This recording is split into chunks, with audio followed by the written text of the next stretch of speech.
डर लगना कहाँ तक सही है और कहाँ तक गलत है। देखिए, अभी तैयारी कर रहे हैं, डर लग रहा है, बाद में जब आप परीक्षा आपकी नजदीक आ जाएगी तब डर लगेगा, परीक्षा हॉल में जाएंगे तब डर लगेगा, इवन जब रिजल्ट आने को रहेगा तब डर लगेगा। हेलो एवरीवन, कैसे हैं आप सभी? आशा करते हो अच्छे होंगे और मन लगा के पढ़ाई कर रहे होंगे।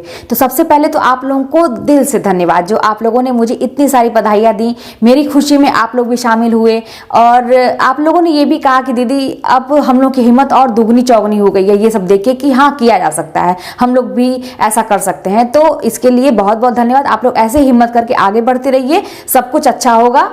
मैं सामने एक हूँ उदाहरण आप लोगों के बीच में कि एक समय था कि लगता था कि नहीं कुछ है, लेकिन करते करते हिम्मत करते करते अब ऐसा है कि हाँ मैं कुछ कर सकती हूँ, तो आप लोग भी कर सकते हैं। ठीक है, तो आज हम लोग मुद्दे की बात करते हैं। कुछ प्रश्न आप लोगों के थे पढ़ाई से संबंधित, उस पर हम लोग बात करते हैं।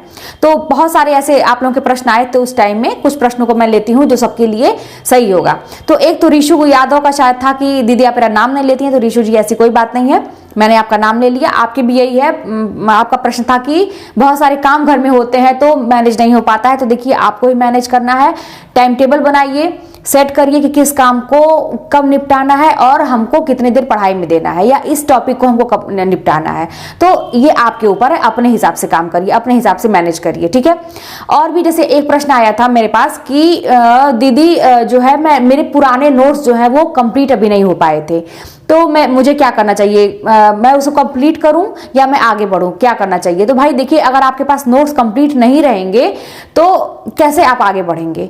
तो पहले नोट्स कंप्लीट करिए, उसको अच्छे से रिवाइज करिए। बार बार मैं कहती हूं कि एक बार पूरा सिलेबस आपको पढ़ने की जरूरत है पूरा।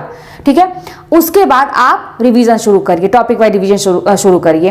तो पूरा सिलेबस आपका कंप्लीट होना चाहिए और एक बार पूरा मतलब अच्छे से रिवीजन भी करिए। उसके बाद फिर शुरू से रिवीजन करिए, फिर रिवीजन करिए, फिर रिवीजन करिए। और जो आप रिवीजन करते हैं बीच बीच में उन चीजों को दोहराते रहिए बीच बीच में, ऐसे ही रिवीजन किया जाता है। ठीक है, और एक मेरे पास प्रश्न आया था कि दीदी मैंने कोचिंग तो ले लिया है, तो क्या मुझे अलग से भी प्रैक्टिस सेट के लिए भी प्रैक्टिस करने के लिए भी लेना पड़ेगा? और लेंगे तो कैसे हमको ये पता चलेगा कि कौन सा आंसर उसका सही है, कौन सा गलत है? तो मैं बता दूं कि जैसे प्रैक्टिस के लिए जो टॉपिक वाइज टेस्ट मैं बताती हूँ वो मैं क्या करती थी, मैं टेलीग्राम पे देती थी। वहां पे आप जो बहुत सारे लोग दे भी रहे हैं, वहां पे मैंने देख रही हूँ, तो वहां पे जो है क्वेश्चन वो लोग सेट करके देते हैं और वो कंप्यूटराइज रहता है, वो सेटिंग रहती है उसमें सारे कि आप 4 ऑप्शन रहते हैं, उस पे आप कोई भी एक ऑप्शन पे टच करेंगे तो सही कौन सा है, गलत कौन सा है। सही रहता है तो ग्रीन साइड हो जाता है, गलत रहता है तो रेड हो जाता है। तुरंत आपको पता चलेगा। बाद में आपका स्कोर भी पता चलता है कि आपने कितने क्वेश्चन सही किए और आपकी रैंकिंग भी दिखाई जाती है 20 लोगों के बीच में कि आपका कौन सा रैंक पे है, कितना आप मतलब तैयार किए हैं। तो ऐसे, और ये तो टॉपिक वाइज हो गया टेलीग्राम पे। लेकिन जो परचेज करने की बात होती है, अलग से जो टेस्ट का, जो मॉक टेस्ट का कोर्स आता है, ये जो लोग कोचिंग वाले लोग देते हैं, उसमें भी ऐसे ही होता है कि 125 प्रश्नों का एक मतलब पेपर होता है और उसमें टाइमिंग सेट होती है। आप प्रश्न करते जाइए, सही क्या है गलत क्या है आप करते जाइए, बाद में आपका स्कोर दिखाता है। फिर नीचे सोल्यूशन करके रहता है। ठीक है, जब उस पर आप टच करेंगे तो वो पूरा दिखाता है कि कितने क्वेश्चन आपके सही हुए, कितने गलत। तो इस तरह से हम जानते हैं। ठीक है, बहुत जरूरी है प्रैक्टिस सेट हल करना। फिर एक प्रश्न आया था मेरे पास कि दीदी मैं तैयारी तो कर रही हूँ लेकिन मुझे पता नहीं क्यों डर लग रहा है कि मेरा होगा कि नहीं होगा। तो मैं इसी पे आज मैं बात करने वाली हूं कि डर क्यों लग रहा है और डर लगने का कारण क्या है। ठीक है, तो देखिए, डर क्यों लग रहा है, डर लगने का कारण क्या है, ये एक स्वाभाविक सी प्रक्रिया है, सबके साथ होती है। अब मैं बताऊं कि डर लगना कहां तक सही है और कहां तक गलत है। देखिए, डर जो है ना, 2 तरह से डर होते हैं। एक तो डर ऐसा होता है ना कि जैसे कोई काम आप शुरू किए है ना, शुरू करना चाह रहे हैं, तब वो डर लग रहा है आपको, लास्ट तक डर लगेगा। ऐसा नहीं है कि परीक्षा की तैयारी कर रहे हैं तभी। आप कोई भी काम आप देखिए घर पे भी, जैसे कोई ऐसा बहुत बड़ा काम जैसे जिसकी पूरी जिम्मेवारी आपके ऊपर है, अगर आपने ठाना है ऐसा कोई भी काम आप शुरू करेंगे, पढ़ाई से संबंधित नहीं कोई भी काम, तो आपको डर लगेगा।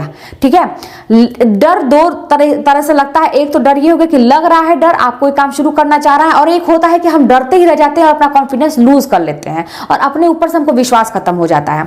तो डर लगना स्वाभाविक प्रक्रिया है कि आप कोई भी काम करते हैं तो डर लगेगा।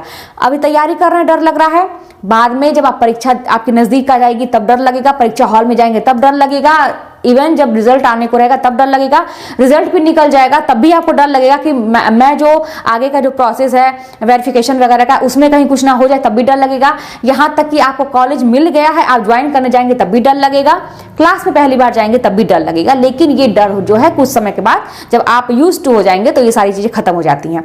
लेकिन ये डर लगना कहाँ तक सही है? देखिए, डर सबको लगता है, मुझे भी लगता था, सबको लगता है।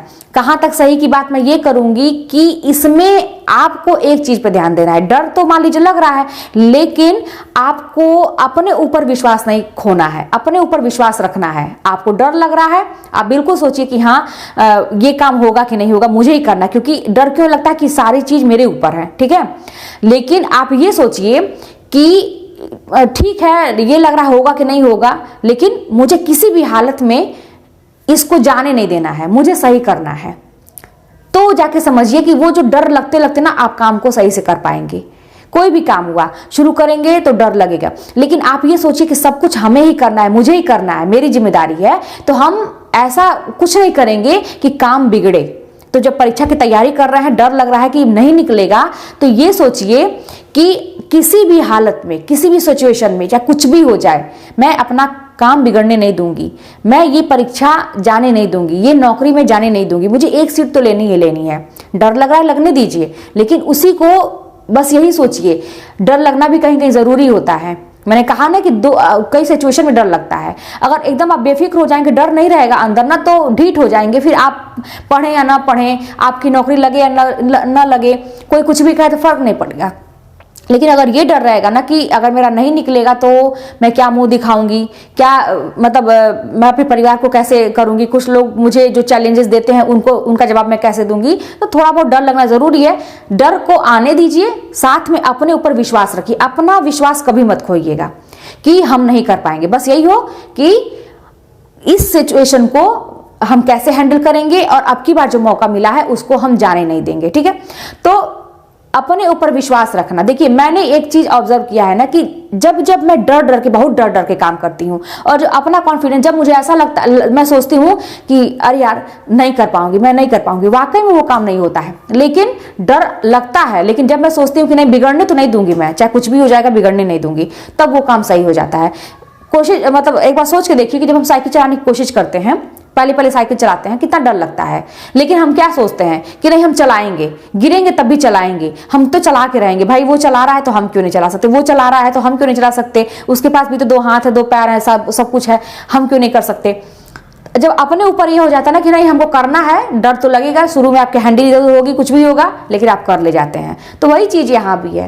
कोई भी काम आप पहले खाना बनाने जाएंगे ना, तब भी आप देखेंगे आपको डर लगेगा। तो इसको आने दीजिए, कोई बात नहीं है, बस अपने ऊपर भरोसा रखिएगा कि चाहे कुछ भी हो जाएगा, मैं अब की बार का मौका जाने नहीं दूंगी। वो आपने सुना होगा ना कि डर के आगे जीत है, तो बात सही है कि डर के आगे जीत है। डर के आप जीत जाएंगे। बस अपने ऊपर कभी भी विश्वास कम मत होने दीजिएगा, अपने ऊपर पूरा विश्वास रखिए, आप बिल्कुल जीत जाएंगे। और जिसे जिंदगी सिखाए उसे कौन हराए। हम लोगों को तो जिंदगी ही इतना सिखा रही है, हम लोग को कौन हरा सकता है। बस अपने ऊपर विश्वास करने की जरूरत है। तो चलिए फिर मिलते हैं नेक्स्ट वीडियो में। आप लोगों की कोई भी बात होगी तो आप लोग कमेंट के माध्यम से बताइएगा।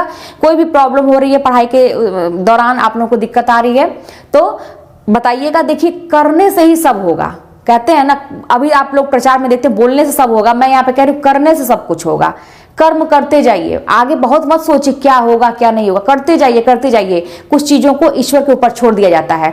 जो चीज हमारे हाथ में नहीं है ना, जो सिचुएशन हमारे हाथ में है वो तो हम कंट्रोल कर लेंगे, लेकिन कुछ चीजें हमारे हाथ में नहीं है। जैसे आप पढ़ाई कर रहे हैं तो उसका रिजल्ट क्या आएगा आपके हाथ में नहीं है ना, आपका काम है पूरा अपना 100% देना। तो कुछ चीजों को ईश्वर के ऊपर छोड़ दीजिए, ईश्वर में पूरा विश्वास रखिए, अपने ऊपर विश्वास रखिए, आपका सारा काम आसानी से बनेगा। तो चलिए मिलते हैं नेक्स्ट वीडियो में। कोई बात होगी तो कमेंट के माध्यम से बताइएगा।